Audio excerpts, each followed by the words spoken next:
And welcome to another episode of Experts Speak. I'm Michael DeLon. Today, I am talking with Austin Zelan. Austin, thanks for spending some time with me today. Sure. Thank you so much for having me on here. Well, you are welcome. Austin's the founder of Zelan Consulting Group. They work with business owners far and wide to help bring scalable solutions and strategic growth. And when I saw that, when I understood what you were doing there, I thought, okay, we need to have a conversation and help my audience understand. You've got a big menu of options, so you can help lots of people do lots of things. But we're going to dive into two or three really cool topics, I think, around how to build scalable solutions in your business to help you with marketing, sales, and business growth and things. So let's just dive in. Austin, tell me, how in the world did you get doing what you're doing today? Yeah, so I used to consult for Microsoft. So back in the day, I kind of started in corporate. I was working at a startup first, then I went to Microsoft and kind of like really went deep on the corporate side of things. And I thought that was my dream job, honestly. I was like, wow, this is going to be amazing. I love it. But it very quickly became old. And like after about a year, I was like, okay, maybe I need to start considering something new. And so during that time, though, I had dabbled a little bit with investing. And so I had been investing in stuff like day trading or like Forex trading, stuff like that. And it really began to become a part of my life that I was taking more seriously because I had wanted now to find a way out of this corporate world that I had so wanted to be in. And so basically, I learned how to trade, became consistent myself personally. Then I created a software that trades automatically. And then from there, that was my way out. And then I was able to invest into other things as well to kind of create passive income for myself so that I wouldn't have to go back to a corporate job. So from that, I launched the whole coaching program. Was teaching others how to create passive income as well. And then eventually my investments got to the point where it no longer made sense for me to invest into like small little things. Like I can invest 10K here and 10K here. I was like, okay, how can I invest into a company? How can I invest $500,000 or $1 million into a business and own equity in that company? So I started doing that. And through that experience, I realized that I was learning so much about different businesses, different industries, and I had already built up some personal experience from the investing side of things. So, in some of these cases, I was able to apply some of the things that I know to the companies that I was investing in and helping them grow. And I'm like, okay, that's cool. So basically, I can literally control the valuation of the company because of my efforts to help it grow. So if I invest at a lower valuation, and then I help them grow, I'm going to make a lot of money on that. And so I started doing that with more and more companies. And that became a full consulting, so kind of full circle back to consulting. Okay. It's not in like large corporate Right. companies as of yet. So anyway, so now I'm kind of working with people who are like small to medium businesses, $2 to $5 million in revenue. And we're helping them get to 10, 15, $20 million through some of these things that I've just done in other companies. So it's more like we're not necessarily building everything from scratch. We're copy and pasting what we've already built and it's worked. And we're placing that into their business to help them grow as well. That's awesome. I love that because you don't have to recreate the wheel all the time. The wheel's already there. You're just applying it into a new roadway per se, a new business, and it's shocking how many times it works, right? Yeah. Um, a, a, a couple of the things that you guys do that I told you earlier I want to talk about is strategic partnerships. Unpack what is that, and how can business owners use that strategy for growth? Yeah, definitely. So strategic partnerships are probably like the biggest factor in all of my success because one thing that I learned how to do very well is to find people that are great partners in business. And I've had bad partners, like we all go through that process. You can't always know ahead of time, but if Right. you can create strategic partnerships, that can really accelerate what you can do in business. So I find people who have skill sets that I don't have and I partner with them in business. And throughout this whole, like even the coaching company and now the consulting, like I've built a massive network. So now one of the biggest value adds for us to consult a company is when they come in, it's likely that we have somebody somewhere else in the portfolio that would be a huge value add to them. So now I'm kind of putting them together and I'm like, hey, you guys should work together. You guys should partner up on this. I'm establishing those connections. I'm helping them partner up on stuff. Sometimes they have like similar industries that they're in. And so it's all the same clients. One of them is already spending millions on ad spend. Why would this person spend millions too? Why not just send clients back and forth? You Right. know, so stuff like that. Also, like we're getting into like med spas and skincare and stuff like that. So I have several companies who offer slightly different services. So I was able to connect them for like IV therapy and red light beds and all these different things that we already have in the portfolio. And because they were all in that portfolio, we were able to reach an agreement that wouldn't have been like a standard market price agreement. Let's just call it that. So Right. yeah, they've been super instrumental in my growth in business, and I'm always a huge fan of finding people who are competent, charismatic, and they are great operators of a business because I don't necessarily want to operate businesses at this point in my Right. life. And I'd rather find somebody who has that skill set and that drive, and then give them everything that I have and equity in the company to run it. Yeah. And it's a great opportunity for them as well. So that's how I build these partnerships. But the way I do it is just networking events, honestly. Like I have my own networking events. I've gotten really good at picking out the events that I want to attend. And it's usually done through like a pricing filter, to be honest. Mm. uh, where if it's like 10K to be in the room, then it's probably a pretty good room. Right. So Yeah. And there's a point, there's a point right there we could talk a lot about being in the right room.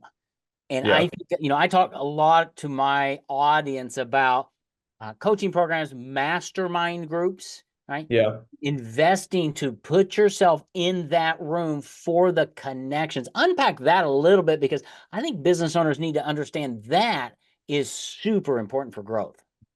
Oh yeah, absolutely. Yeah. That's one of my most favorite things to do. And actually that's when I was first starting in the business like entrepreneurship world, I would attend an event almost every single week because I didn't really know what events were good at that point, but over time I learned and I learned which masterminds I wanted to be a part of. I signed up for a bunch of masterminds. I attended them, and some of the best and most valuable friends and business connections that I have in my life right now are all from different masterminds. So like I'm from Seattle. We kind of have a huge divide here. You have people who like they kind of work just a regular job, or people who work for one of the huge entrepreneurs that we have here. And we don't really have any like not many mid-tier entrepreneurs. You're either like Jeff Bezos or you work for him. So Okay.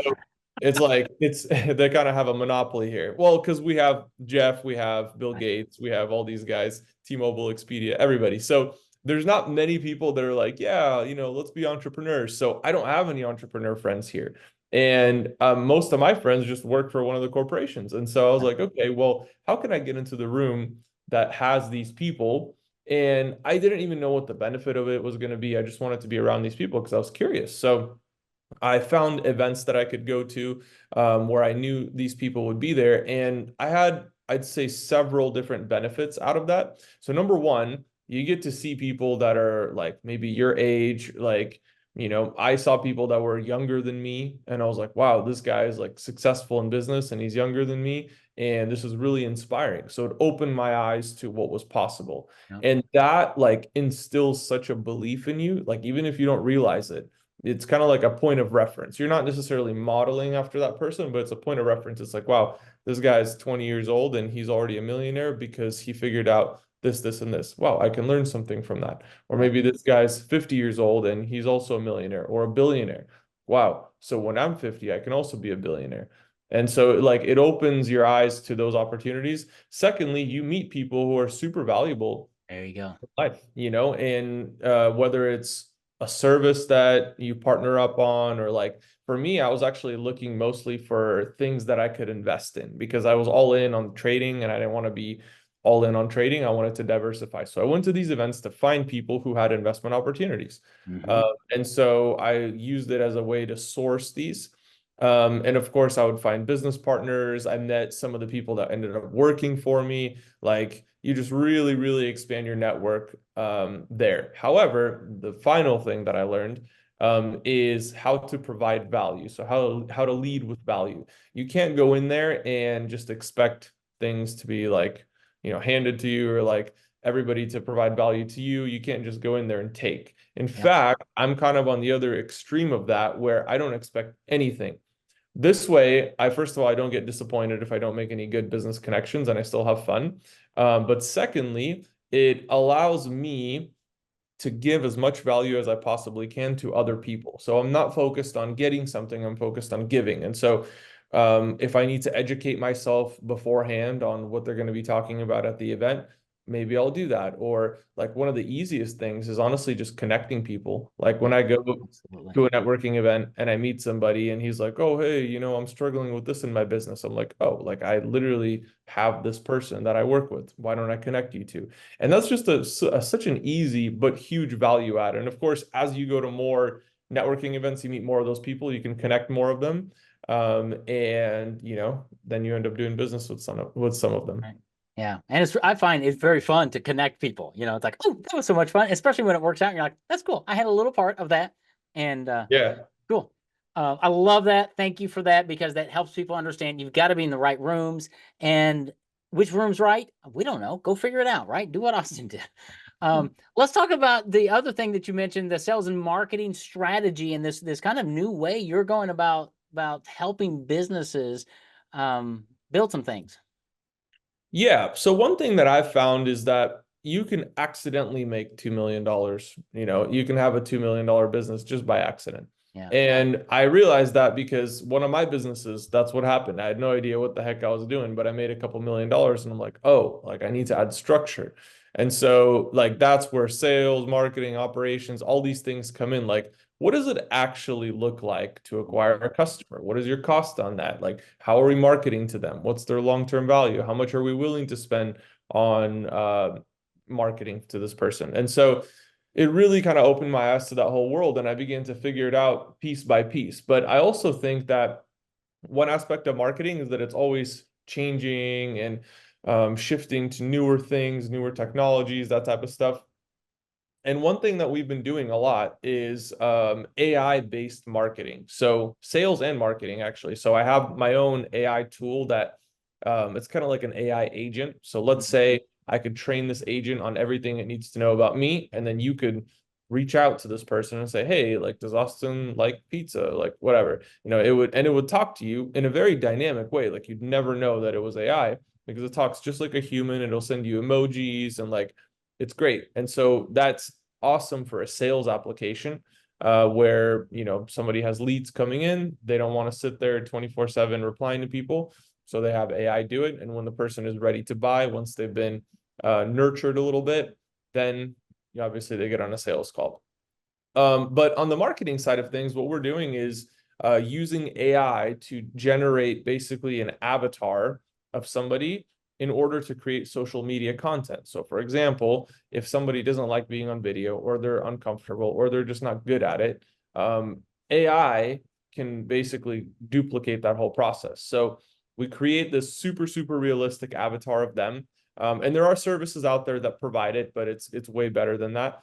We create this avatar, and then we have our copywriter write scripts, and then we create daily content that's being posted on social media. And so we generally see an uptick in like engagement and stuff like that. And that allows the business to generate leads. So that's been one of the most creative ways that we've been marketing recently. And it's important that it's part of a strategy. You're not just doing things in silos, like that doesn't work alone. But that plus the chat bot, plus an email marketing sequence, plus text messages, plus the way that you're pitching the deal, the way that you're Right. talking on the phone, like it's all part of one machine. Yeah. And that's really important. The word strategy you just said there, that I mean, I talk about that all the time, because you've got to know from A to Z what you're doing. And you don't have to have it all figured out at one time, but you need the big chunks. And then you go back and you start filling the gaps, and you look at something like this and you go, well, that's interesting. How do I do that? Right. A lot of people hear stuff like that all of a sudden, they go stick their head in the sand, like, oh, I'm never going to do that. That's evil. It's like, no, figure it out, embrace it. And Yeah. where does it fit with your strategy? And sometimes it doesn't, right? I've talked to a lot of people who have phenomenal programs or pitches or whatever. I'm like, that's amazing. Doesn't fit with where I'm going because we've got a long-term strategy and a 90-day plan and all that. But I think it's amazing, right? You don't have to chase all the shiny objects. And I think a lot of people think AI is a shiny object. I Yeah. think at times it can be, but I think it can be part of an ongoing strategy. So how do you work with business owners who are, let's say, yeah, they're at the million and a half, $2.5 million range, and they're like, I got here by accident, right? I really don't have a strategy. What do they do? How do you work with them to build all of this to get them kind of aligned in the right direction? What's it kind of look like? Yeah, so it looks a little bit different for everybody. We have a general framework that we establish in the business, but sometimes they've already built some of it, and we look at what they built, we assess it, we compare it with other benchmark data that we have, and we help them establish something that's going to work long term because obviously we don't want to get stuck at 5 million or 10 million or 15 million. We want the business to be scalable. So it really comes down to like standardizing the processes that they have, documenting them, and I'd say improving them in most cases. So Yeah. it's kind of like a three-step process. So first we standardize, then we improve or like modify them, Mm-hmm. and then we duplicate. So Yeah. then it's like, okay, great. Now that we figured this out, let's figure this out. Let's figure this out. And so step by step, we go through every single department. We look at financials, marketing, sales, just general operations, and we help them increase everything to grow their business. However, there is also a strategy behind it because you can't do all that at once. Right. And you have to focus on what's generating the most revenue, and also not hindering you in terms of fulfillment. Like, sure, we can sell 1,000 of this product, but are we going to be able to fulfill all of that this month? So it's like pacing yourself because you can grow too fast. I've also done that, Oh which was yeah.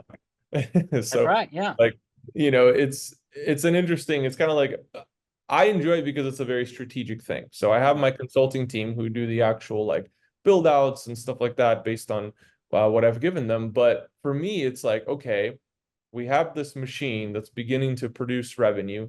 Our fulfillment is great. Our sales are great. There's demand for the product. The operator is great. What else can we do to increase the revenue and grow them as fast as possible? Mm-hmm.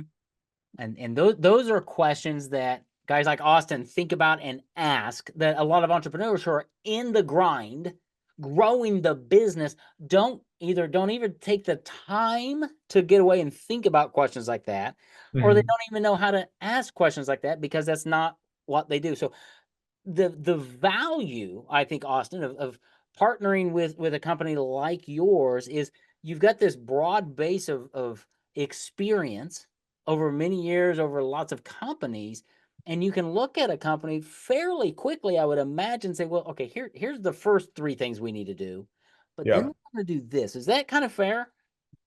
Yeah, exactly. And the funny thing is, like, if you're in the business and you're actively running it, you literally just don't even see these things. Yeah. So from like a third person point of view, it's almost obvious. It's like, okay, well, obviously this is wrong, but like when you're in the business, you're like, oh, well, this, well, that, and you get emotional and it's your baby and like all these different things. And even just having a third person point of view is huge. But yeah, I would say that's totally right. There's it's kind of like a business audit, we call it. We come in, we look, and we tell you exactly what needs to be done, how to do it, and then if they choose to hire us, they do.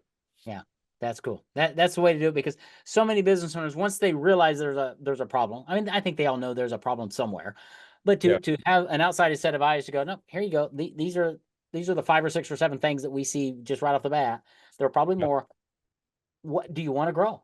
At the end of the day, do you want to grow? Because the other thing is you've got a team that can help them do this. So it's not like you're saying, well, you've got to go do all the work now, buddy, right? No, you kind of work with them to guide them through this, right? exactly. Yep. Yeah. And I really think, Austin, that's where the true value comes is the expertise and the thinking, the perspective to know where to find the holes, but then to have the team come alongside and say, no, we're going to partner with you because we really believe, almost sometimes I bet you believe more in their business than they do, to go, no, we can take you to 8 million, 10 million, 12 million, 30 million, whatever. Totally doable. Yeah. Doesn't happen overnight, but there's a process, there's a plan. And I think a lot of business owners just never see that. So that's great. Yeah. I mean, it's a very organized process. It's very logical. It's not haphazard at all. It's like this is literally math. We have this amount of leads coming in, this percentage of them are closing, this is how much revenue it generates, and naturally your business is worth that much. So we try to make it as simple as possible for people so that they know exactly what the variables are, how to control them, and how they can increase or decrease them, and what to do if something goes wrong. Love it. Love it. Well, also, I mean, I think you and I could talk here for a long time, actually. Tell me, how does somebody who's listening to this, they're in that range of revenue, that would be a good client for you. Where would they go to find out more information about you, your company? What's the best place for them to go? Yeah, the best place is probably going to be just my Instagram, actually. So it's at Austin Zelan, AustinZelan. I'm also on LinkedIn, Austin Zelan. So I'd say between those two. Okay. I will make sure that those are in the show notes. And I think it's great what you've put together. Congratulations on the success you've had so far. And you're just getting started. That's the other thing.